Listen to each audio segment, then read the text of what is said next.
Olá, caros alunos e alunas. Na aula de hoje, irei fazer uma introdução sobre termodinâmica. E qualquer dúvida, fiquem à vontade para perguntarem nos comentários. E inscrevam-se no canal para acompanharem mais aulas gratuitas. O trabalho em uma transformação gasosa será o tópico abordado nesta aula. Para começarmos, deixo as seguintes perguntas para vocês refletirem. Podemos dizer que tanto as locomotivas quanto os carros utilizam a energia térmica para obter energia cinética? E como é feita essa transformação de energia? O princípio do funcionamento dos motores de combustão e outras máquinas térmicas só foi possível graças aos estudos da termodinâmica. A termodinâmica trata das relações entre calor e trabalho produzidos em processos físicos nos quais um sistema não isolado interage com o meio externo. Assim, o calor pode ser convertido em trabalho e o trabalho pode ser transformado em calor. Então, respondendo às perguntas do início do vídeo, sim, tanto as locomotivas quanto os carros utilizam energia térmica para obter energia cinética. E como era feita essa transformação?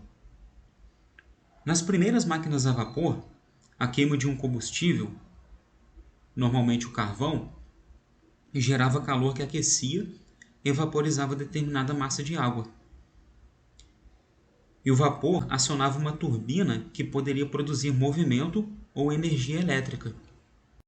Já nos automóveis, o motor de combustão é um exemplo de máquina térmica, na qual a rápida expansão dos gases, após a explosão, movimenta os pistões que transmitem movimento para o carro. Vamos agora estudar a seguinte situação. Um cilindro, conforme vocês podem ver à esquerda, com uma certa quantidade de gás, com um êmbolo e sobre ele um corpo de massa m. A pressão sobre o gás é a pressão atmosférica somada com a pressão do peso desse corpo e sendo sempre constantes. Assim, vamos considerar a transformação sofrida pelo gás com as seguintes condições: pressão igual a P, volume igual a V1 e a temperatura igual a T1.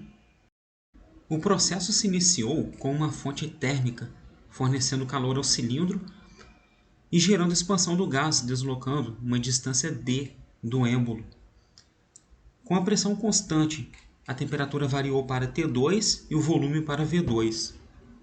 Sabemos que o trabalho representado por W é igual à força vezes distância, e que a pressão é a força dividida pela área.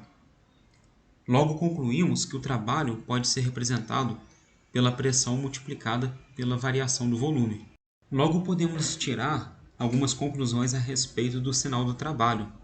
São elas: quando o gás sofre expansão, o volume final é maior do que o volume inicial.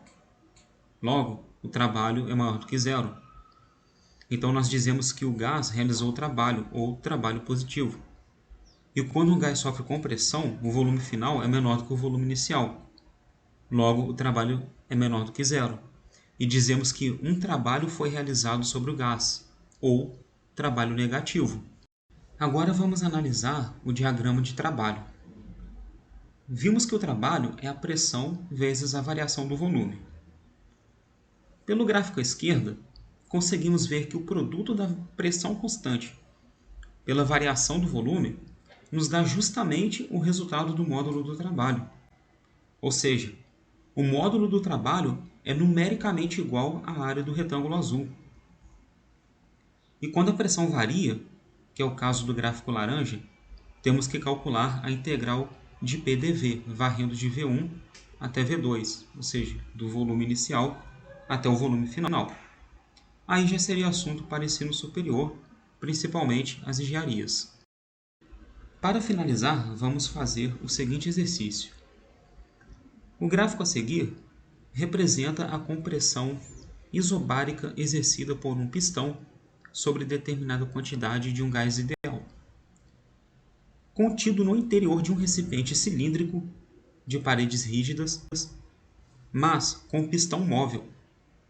Sabendo que o pistão se desloca 0,15 metro na vertical, determine. o módulo do trabalho realizado no trecho de M até N e a intensidade da força que o gás exerce no pistão.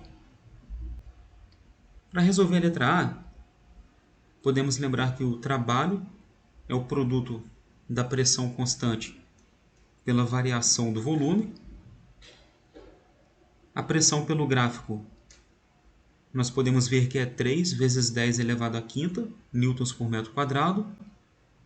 A variação do volume, pega o volume final menos o volume inicial, então 1 menos 4 vezes 10 elevado a menos 4.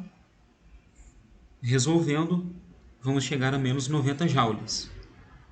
Porém, o exercício pede o módulo, então a gente desconsidera o sinal e temos que o módulo do trabalho será 90 joules. Poderíamos também utilizar a área abaixo do gráfico, já em módulo.